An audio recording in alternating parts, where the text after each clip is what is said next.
안녕하십니까. 자유북한 방송의 김성민입니다. 오늘은 이번 하노이 회담에서 대패를 한 김정은의 운명에 대해 이야기하려고 합니다. 김정은이 트럼프 대통령과의 회담에서 한 펀치 얻어맞고 황급히 회담장을 빠져나오던 모습을 많은 사람들이 보았습니다.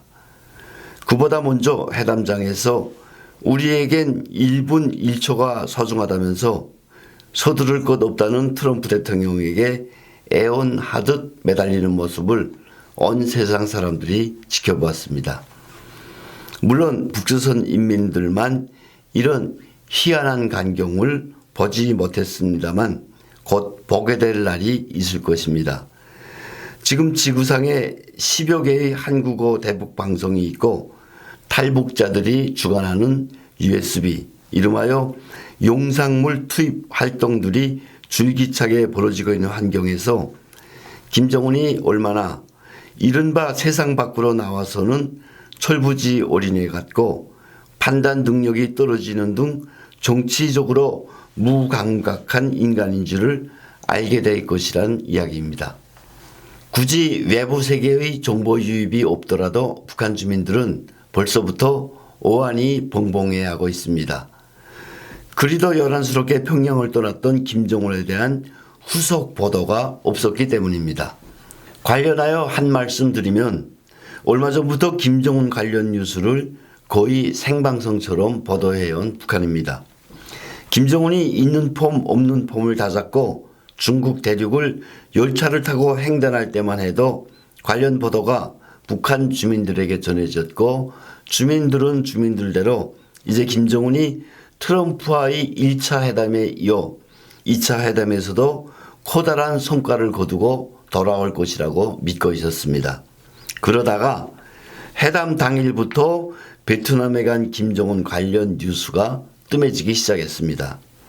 3월 1일엔 3.1절 관련 뉴스와 남조선 혁명이 어쩌고저쩌고 하는 내용 외에 머나먼 해외 방문길에 오른 장군님, 북한 노동신문의 표현입니다만 장군님의 걸음걸음을 온 나라 전체 인민이 따라서고 있다는 등의 노동신문 사설 하나만 달랑 내보냈습니다.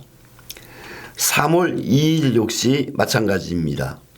3월 3일 오늘엔 아예 김정은 베트남 관련 뉴스가 사라져버렸습니다. 노동신문은 물론 조선중앙TV, 통일신보며 우리민족끼리의 웹사이트에 어떤 코너에서도 김정은 관련 뉴스가 보이지 않고 있습니다. 생뚱맞게 봄철 나무 심기 운동을 강조하는가 하면 다가오는 최고인민회의 대의원 선거 이야기를 하고 있을 뿐입니다.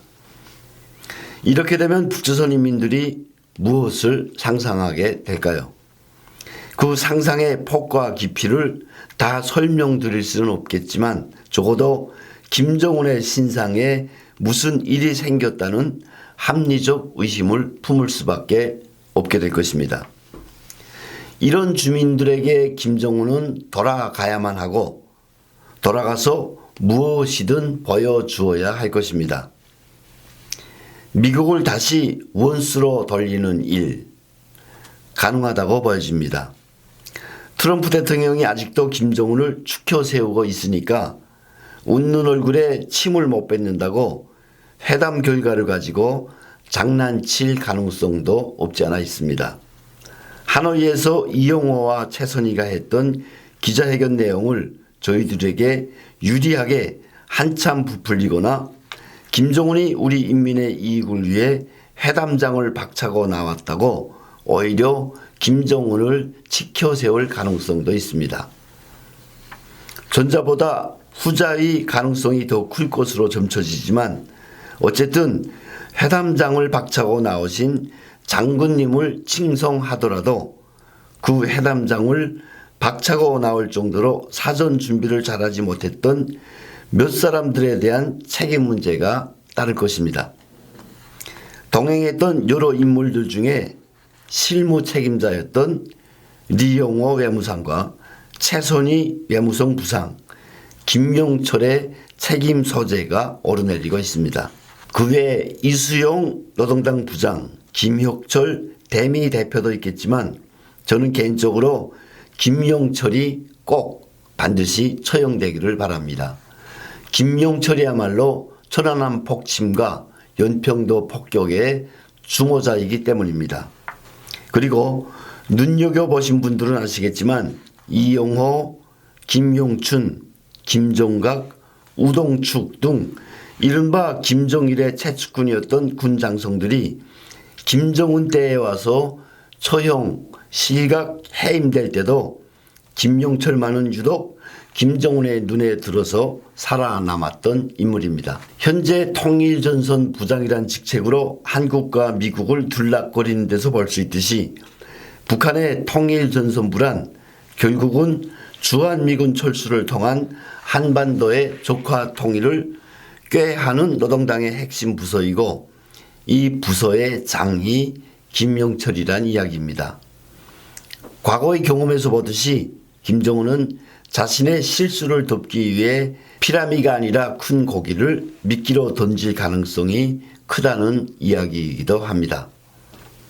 다시 김정은에게로 이야기를 돌리면 김정은은 이번에야말로 허풍쟁이가 되어버렸습니다.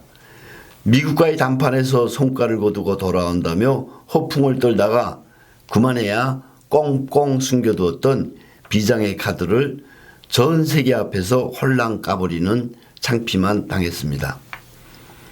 그 비장의 카드가 무엇이겠습니까?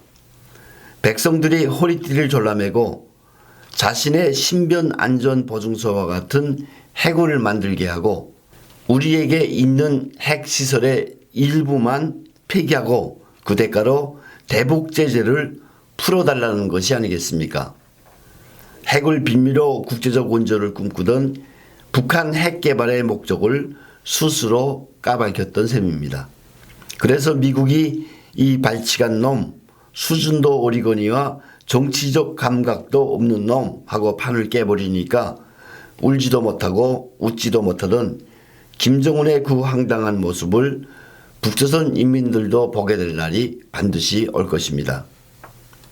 여기에 더해 또 한 번의 숙청바람이 불어닥치면 북조선 인민들은 다시 누구나가 처형당한 장성택을 떠올릴 것이고 이복형의 독사를 떠올리게 될 것입니다.